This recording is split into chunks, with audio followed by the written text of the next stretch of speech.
Hello दोस्तों, आप लोगों को व्हाइट बोर्ड पे क्वेश्चन दिख रहा होगा और आप देख सकते हैं ये क्वेश्चन यूपी पुलिस के प्रीवियस एग्जाम में पूछा जा चुका है। तो दोस्तों हम चलते हैं क्वेश्चन को सॉल्व करते हैं। क्वेश्चन दोस्तों यह है कि एक छात्र के अंक जो है 68 के बजाय 88 के रूप में दर्ज किए गए हैं। इस कारण से कक्षा के औसत अंक जो है 0.5 से बढ़ गए, तो कक्षा में छात्रों की संख्या कितना है। तो क्वेश्चन दोस्तों इजी है। हम मान लेते हैं कक्षा में जो छात्रों की जो संख्या है वह कितना है, n है। कक्षा में n छात्र है यह मान लेते हैं दोस्तों। तो यहाँ पर दोस्तों मैंने मान लिया कक्षा में छात्रों की संख्या कितनी n है, और इसमें दिया एक छात्र का जो अंक है 68 यानी 68 है। तो एक छात्र का जो अंक है वह 68 है और एक ही छात्र का दिया है अंक। तो ऐसे तो हमने माना छात्रों की जो संख्या n है, तो x2 प्लस x3 इसी प्रकार से यह xn तक जाएगा। जब कक्षा में एक छात्र का अंक जो है 68 है, तो इसका औसत आता है दोस्तों, हम मान लेते हैं कितना a आता है। a आता है तब आता है जब कक्षा में एक छात्र का औसत कितना है 68 है।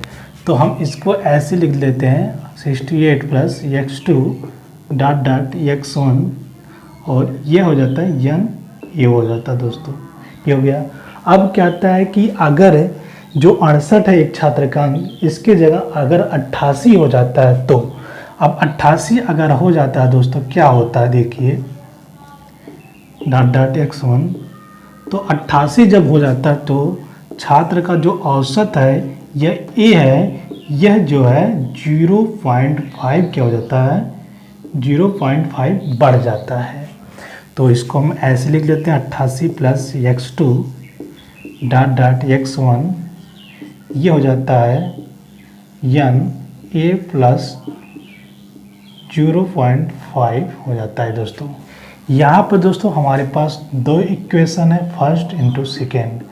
इनको क्या करेंगे, दोनों को हम घटा लेंगे, तो यह आ जाएगा डिफरेंस जो आ जाएगा 20 आ जाएगा, इक्वल टू कितना आ जाएगा, तो यह a माइनस, तो हम 88 में से घटाते हैं तो n a plus 0.5 minus n a।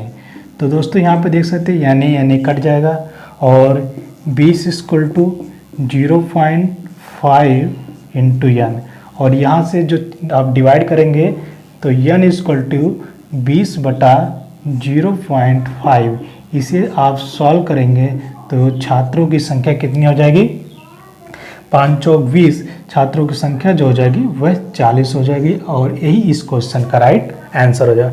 दोस्तों क्वेश्चन बहुत ही इजी था, इतना हमें कुछ भी नहीं करना था। इतना जो मैंने लंबा किया है सिर्फ आपको समझाने के लिए किया है कैसे करते हैं। इससे अगर आपको कंसेप्ट पूरा क्लियर है तो आपको सिर्फ क्या है, इतना ही करना था, सिर्फ इतना करना था, और आपका क्वेश्चन क्या होता, सॉल्व हो जाता। इतना सिर्फ मैंने आपको समझाने की वजह से किया। अगर मुझे करना रहता तो मैं इस क्वेश्चन को बिना पेन उठाए ही मात्र 5 सेकंड में सॉल्व कर देता। सिर्फ हमें इतना करना था, और भी ये सारी चीज़ें अपने माइंड में ही कैलकुलेट कर लेते हैं। आई होप दोस्तों आपको यह क्वेश्चन समझ में आ गया होगा।